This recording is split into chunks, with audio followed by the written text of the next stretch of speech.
Whether it's deploying to defend freedom overseas or being called for emergency response within Alaska's communities, this is the Alaska Department of Military and Veterans Affairs Year in Review.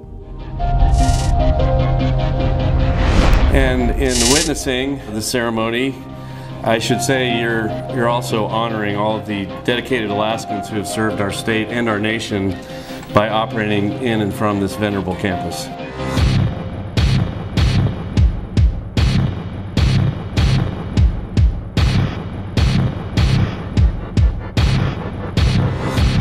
We put so much into the summer, and now it's over. You know, we put so much of ourselves into the deployment, all these straight days of work, and now it's over. So now it's time to shift gears. I'm glad to be back. I'm so glad to see my family.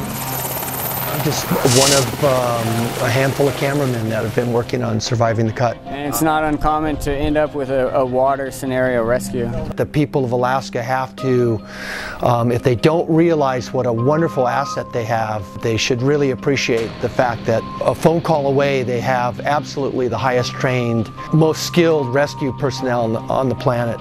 I think it's good we're getting attention, you know, and it's good for Alaska, it's good for the PJs, and yeah, good for the Guard all around.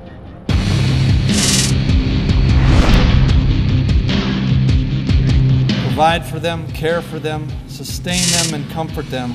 Bravo Company is being deployed to Afghanistan in support of Operation Enduring Freedom, and we will be there for approximately 9 months. Captain Jason Caldwell and First Sergeant Stephen Blair will now case the guidon in preparation for battle. And you will be challenged and tested during this deployment. We are going to protect civilian contractors that are going into the city, that are trying to rebuild schools and certain businesses, and we're going to provide security and clear out the town and city that we're going into to make it safe.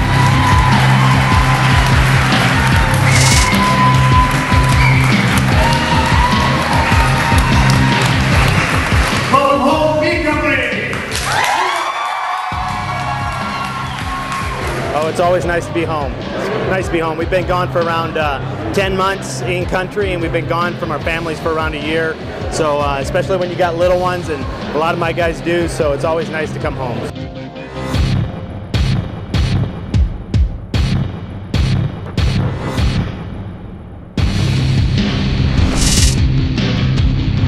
Boy, the impact on the local community is, to be honest, it's very humbling. To come here where people don't have running water, don't have electricity, and to see how joyful they are, that they will wait in line. I mean, we got here this morning, there were over 1,000 people waiting for us. And how grateful they are. I mean, when the kids lay down into the dental chair, they have a dental exam, you hardly ever hear them crying. They're happy to be there and do that. And for our particular team, with those of us, a combination of the Army and Air National Guard, we have a real sense of compassion, and it kind of fills us with a lot of hope.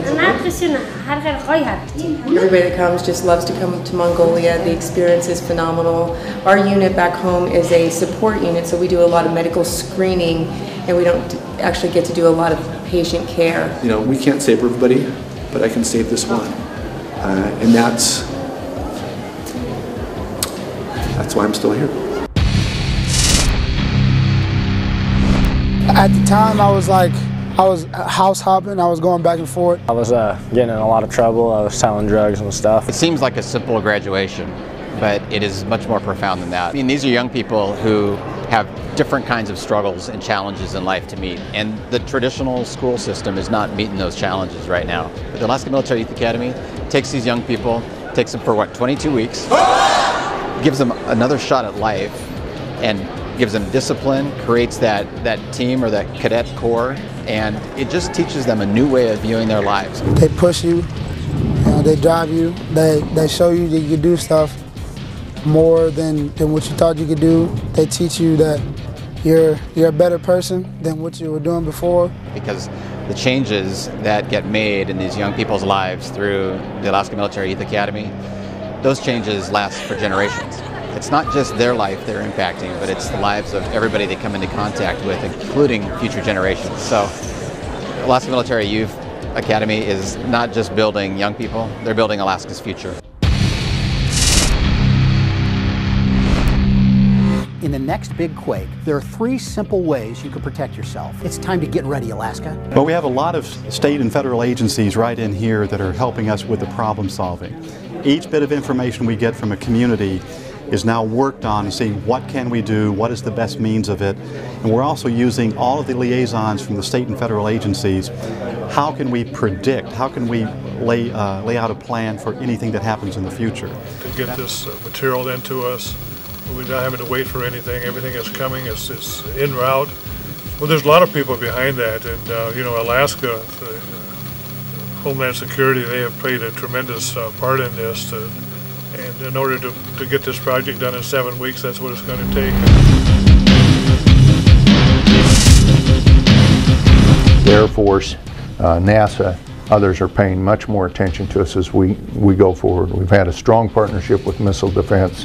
We hope to help grow that aerospace industry through direct Alaska aerospace jobs that we're attracting the aerospace companies into Alaska, so that Alaska not only has warfighters, but has the supply chain, the logistics, and the support right here next to it to help benefit us as a nation, us as a state, and there's no reason we shouldn't have as strong an aerospace industry as we have military presence here. 0. We have liftoff of the Minotaur 4 launch vehicle carrying the Navy's TechSat-4 communications satellite to orbit. This is the time where Alaska can be a leader. As one of the few launch facilities in the country, at a time when our country needs space launch so critically, this is the time that we think it'll make it happen.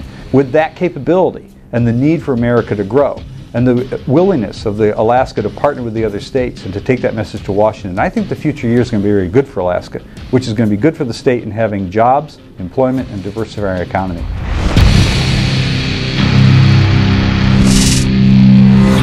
You don't need to look back, because when you look back, we're here for you. This job is one that you have to have a real keen heart condition to do.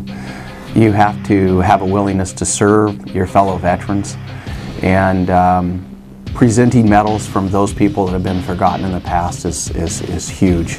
The effects not only on the veteran but also on the family is it's finally it's an acknowledgement that we honor their service is what it really comes down to, and with that acknowledgement it is what has allowed us to move forward positively in our communities. It's hard to name 77,025 veterans, but our goal is to be able to put a face with each one of those numbers. This is our all-girl team, team number 30, Elaine Jackson and Pam Harrington, ready for the Alaska National Guard. They're leaving in 3, 2, 1, and team number 30, Jackson and Harrington.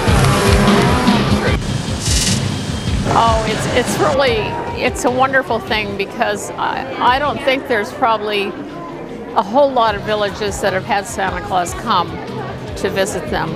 And so it's really a very gratifying thing to see the kids and how excited they are. And even the families are very excited too. And it's a wonderful, wonderful thing.